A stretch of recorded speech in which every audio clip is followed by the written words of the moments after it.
Olá pessoal, tudo bem? Bom, hoje a gente vai fazer uma pequena revisão sobre o feudalismo, tá? Vou falar para vocês, lembrar, né, do que a gente já estudou na sala de aula sobre o que foi o feudalismo. Então, como a gente viu, o feudalismo foi uma organização política, econômica, social, cultural que surgiu dentro da Europa a partir do século V. Então, a primeira mudança drástica ocorreu no século V, com as primeiras invasões bárbaras, e teve início um processo de ruralização, quando as pessoas passaram a migrar da cidade para o campo. Depois, então, a partir do século IX e X, uma nova onda de invasões chegou dentro da Europa e ocorreu novamente um processo de ruralização. Mais uma vez, as pessoas, fugindo dessas invasões, migraram novamente da cidade para o campo.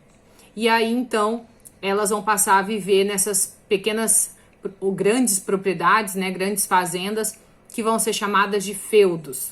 Então, feudo significa um presente, um bem. Nessa época, então, como a gente falou, o rei, não conseguindo manter a segurança das terras dele, ele vai pegar essas terras e vai doar para os nobres, que eram pessoas que ele confiava, que ele acreditava que esses nobres iam ser fiéis a ele, iam cuidar dessa terra, e eles então iam receber essa terra. Essa terra ia ser deles? Não, como a professora já falou, né? Essa terra era um bem que eles iam usufruir dela, né? Eles iam poder usar essa terra em benefício deles, eles poderiam produzir o que eles quisessem nessas terras, por quem eles quisessem para morar nessas terras, mas eles continuavam devendo obediência ao rei. Então a terra, no fundo da história, ela continuava sendo do rei, tá certo? Então, assim se caracterizou o feudalismo, por uma vida basicamente rural, agrária, aonde os nobres vão ter o poder agora, a nobreza, que vai ser chamada de nobreza feudal, o senhor feudal, e a maioria da população, como não vai ser escolhida para ser senhor feudal, para ser um nobre, quem era uma pessoa comum do povo, vai fugir dessas invasões na cidade e vai para o campo. Chegando no campo, ela vai oferecer a sua mão de obra em troca de proteção. Então, eles vão trabalhar nas terras do senhor feudal como servos ou camponeses, e o senhor feudal, então, vai protegê-los desses invasores, desses bárbaros, tá? Agora, eu vou mostrar para vocês alguns mapas e algumas imagens, onde eu vou estar, através deles, explicando, então, para vocês como se deu todo esse processo, tá bom? Aqui nós temos, então, um mapa da primeira invasão, que a gente falou, que é a invasão dos germânicos, né?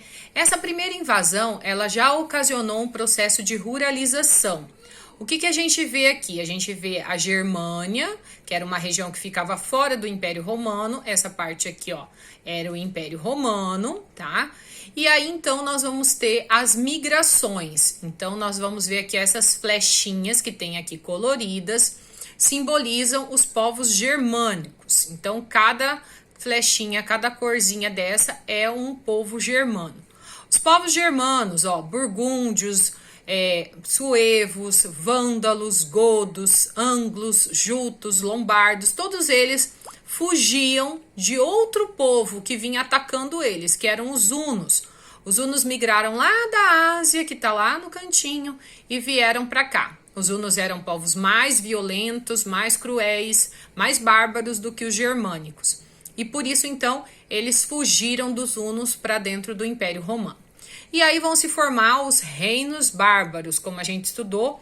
O reino dos francos, né, foi o reino mais importante. Então, nós temos aqui, ó, um outro mapa que mostra os reinos que se formaram aí durante esse processo. Então, do século V, que foram as primeiras invasões germânicas, até o século IX e X, a Europa estava assim, dividida em vários reinos, né? Aqui nós vamos ter uma mistura, então, mistura de romanos com germanos, né? Uma mistura de duas culturas diferentes.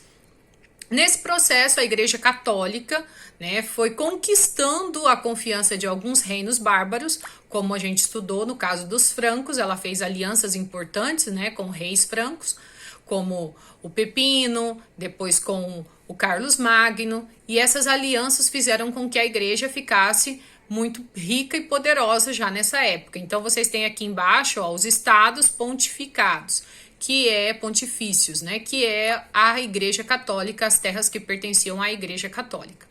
O que esse mapa está mostrando? Uma nova onda de invasões que marcou a Europa, então, a partir do século 9 e 10.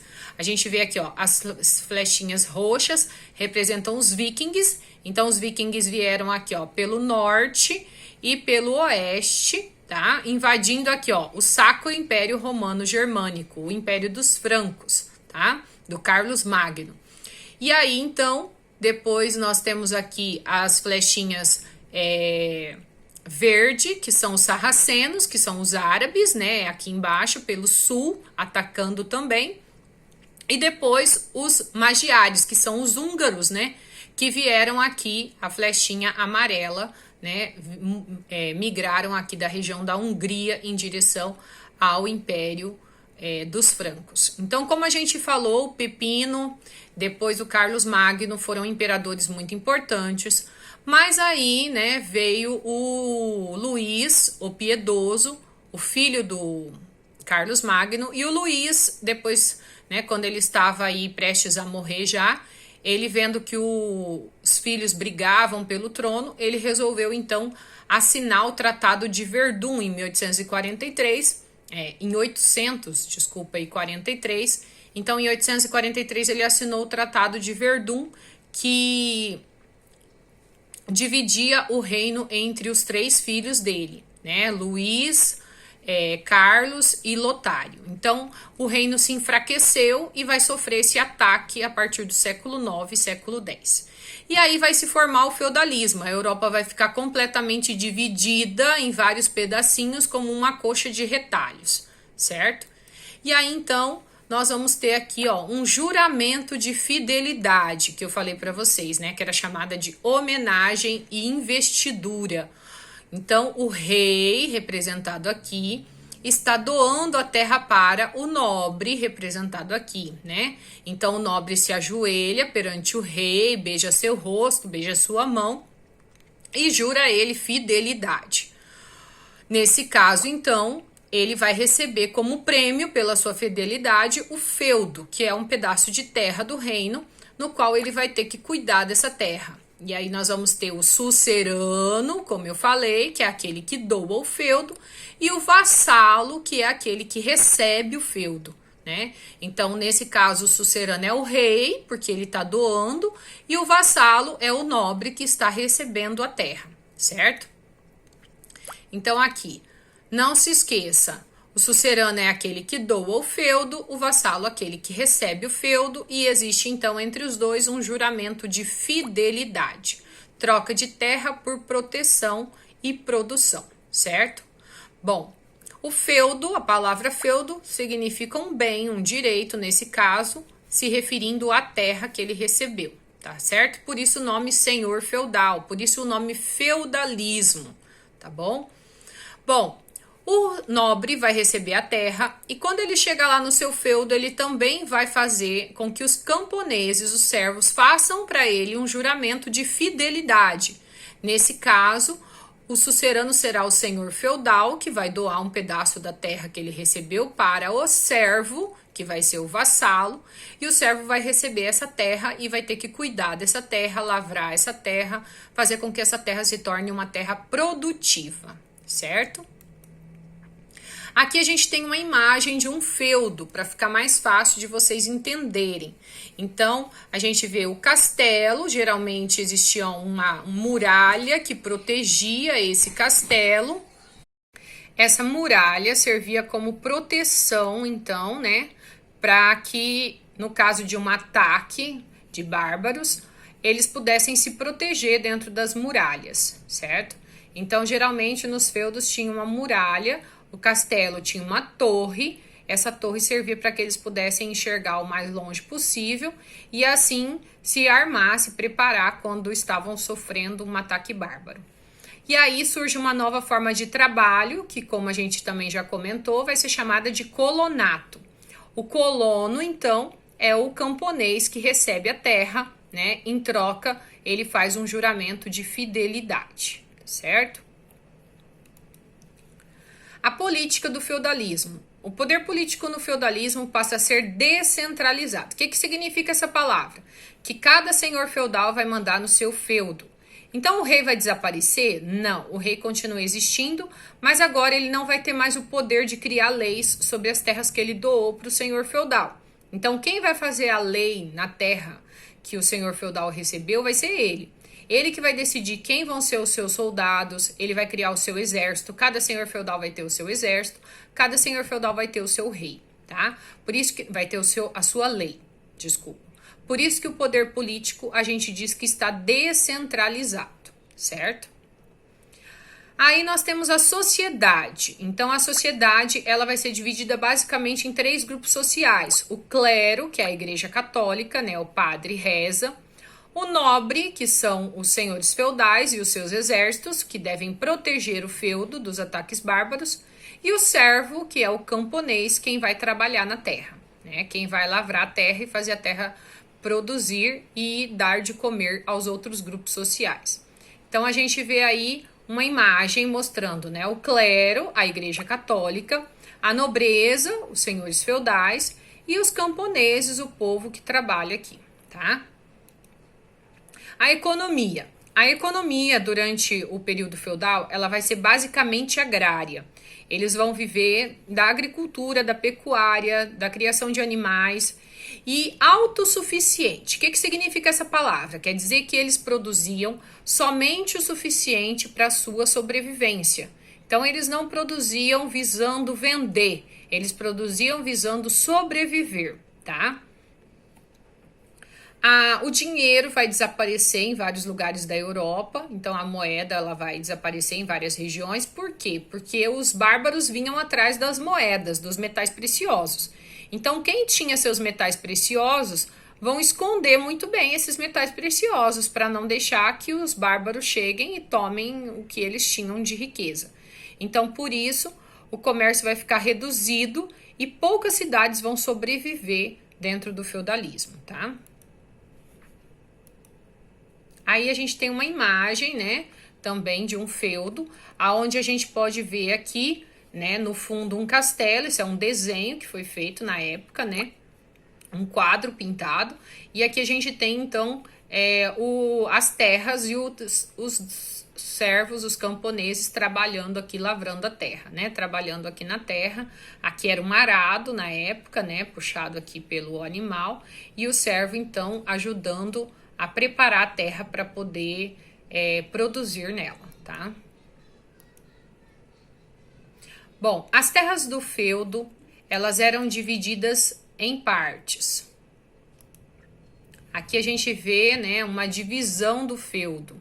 O feudo, ele era dividido em partes. Então, a gente tinha o chamado manso senhorial, que eram as terras aqui que pertenciam ao senhor feudal. Então a gente tinha o castelo e essas terras, tudo que se produzia nelas era do senhor feudal. E o chamado manso servil, que eram as terras que pertenciam ao servo, aonde eram terras, lotes menores, e cada pedacinho desse era de um servo que plantava nessa terra para ele e a sua família comer. E existia o chamado manso comunal, que eram os bosques e pastos, geralmente áreas mais distantes, como vocês estão vendo aqui no fundo, onde a gente tem árvores, onde tinha floresta e onde tinham locais de pastagem. Eles podiam levar os seus rebanhos para pastar lá, podiam pegar madeira, pegar lenha para poder fazer fogueiras, né? Então, era a parte onde tanto o servo quanto o senhor feudal poderia usufruir dela. Mas o senhor feudal tinha que autorizar o servo a utilizar essas terras, tá? Aqui a gente tem uma outra imagem que mostra, então, o manso senhorial, né? As terras que pertenciam ao senhor feudal. Aqui já mostrando os pastos, né? Aí o manso serviu as terras aonde viviam os servos, né? E o manso comunal, que eram os pastos e os bosques, a parte da floresta, aqui no fundo tem um bosque, né? Aonde eles, então, retiravam também o seu sustento. E aqui a gente tem uma outra imagem mostrando também como era essa vida, né? O trabalho do servo. Bom, quais eram os deveres, as obrigações do servo? Então, nós também já falamos que o servo tinha várias obrigações. Entre elas, nós destacamos algumas, como a corveia, a talha, a banalidade e o tostão de São Pedro. A corveia era o trabalho de graça que o servo realizava nas terras do senhor feudal. Então, o servo ele era obrigado a trabalhar nas terras do senhor feudal vários dias na semana. A gente tem 3 a 5. Então, isso variava de acordo com cada senhor feudal, tá? Ele não recebia nada por isso. O pagamento dele já era a terra e a casa onde ele estava morando, tá? A talha era entrega de parte da produção. No caso, algum senhor feudal cobrava 40%, outros 30%, outros 50%. Eles tinham que entregar uma grande parte do que eles plantavam na terra deles para o senhor feudal, tá? A banalidade era o pagamento pelo uso dos instrumentos do senhor feudal. Por exemplo, se o servo precisasse usar um moinho, ele não tinha dinheiro para pagar e ele não tinha moinho, ele queria moer os seus grãos, ele tinha que pegar uma parte do que sobrou da plantação dele, da colheita, e tinha que pagar para o senhor feudal. Então, o senhor feudal cobrava em grãos, 10 sacos de milho, 10 sacos de trigo, e o servo tinha que pagar para poder usar o moinho. Um exemplo, por exemplo, né? Vamos supor o arado, para arar a terra. O servo também não tinha, ele tinha que pagar para o senhor feudal para poder usar. Isso tudo pagamentos em grãos, com o que sobrava. O tostão de São Pedro era o pagamento do servo para a igreja. A igreja tinha que receber o dízimo e ela recolhia então também em grãos. 10% de tudo que ele produzia, ele tinha que dar para a igreja como forma de dízimo pelo pagamento, né? Pela questão religiosa, né? A igreja era a única religião permitida. Então, a igreja católica, ela dominou a Europa nessa época e não permitia outra religião, uma outra igreja. Por isso, o servo ele era obrigado, mesmo se ele não fosse católico, né, a praticar o catolicismo. Então, todos eram obrigados a praticar o catolicismo. Quem, né, desafiasse o clero, que eram os membros da igreja, podiam pagar até com a própria vida. Então, eram chamados de hereges, pecadores, bruxos, amaldiçoados. E então a igreja nessa época ela usou muito o seu poder para poder controlar a religião, a cultura e o conhecimento das pessoas. As bibliotecas, né, tudo que se estudava nessa época estava sob o controle da igreja. Então, a educação das pessoas estava no controle da igreja.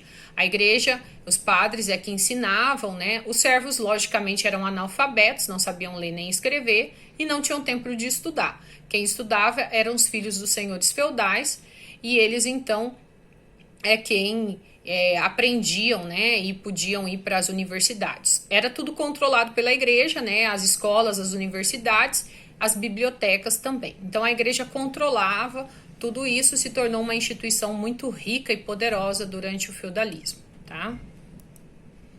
Aí a gente tem uma imagem já do final do feudalismo, que a gente vai falar, né, uma imagem de um filme, lógico, né, que na época não era assim colorido, mas mostrando para vocês a imagem do que era um cavaleiro medieval. Então, geralmente, as roupas dos cavaleiros medievais eram assim, tá? Escudos, espadas.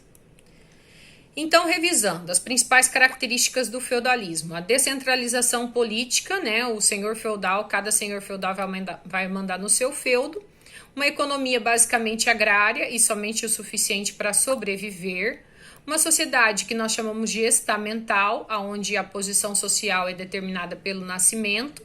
Você não tem poder. Quem nasce clero vai morrer. Quem nasce nobre, vai morrer nobre. Quem nasce servo vai morrer servo. Então, a possibilidade de você crescer nessa sociedade é mínima, né? A igreja domina e controla essa sociedade, o pensamento, as ideias e tudo que se passa. E a cultura influenciada pela igreja. Então, você tinha a sua vida definida pelo seu nascimento, né? Se você nascesse filho de nobre, você ia ser futuramente um nobre. Se você nascesse filho de camponês, de servo, você seria um camponês. Mesmo que você entrasse para a igreja, como eu já expliquei para vocês, se tornasse um clero, um membro da igreja, dentro da igreja existia uma divisão, que era chamada de alto clero e baixo clero. O alto clero eram os membros da igreja ricos, né, aqueles que vinham da nobreza. E o baixo clero eram aqueles pobres que queriam ser padres e por isso entravam, né, mas não usufruíam da riqueza que a igreja tinha, tá certo? Beijo e até mais.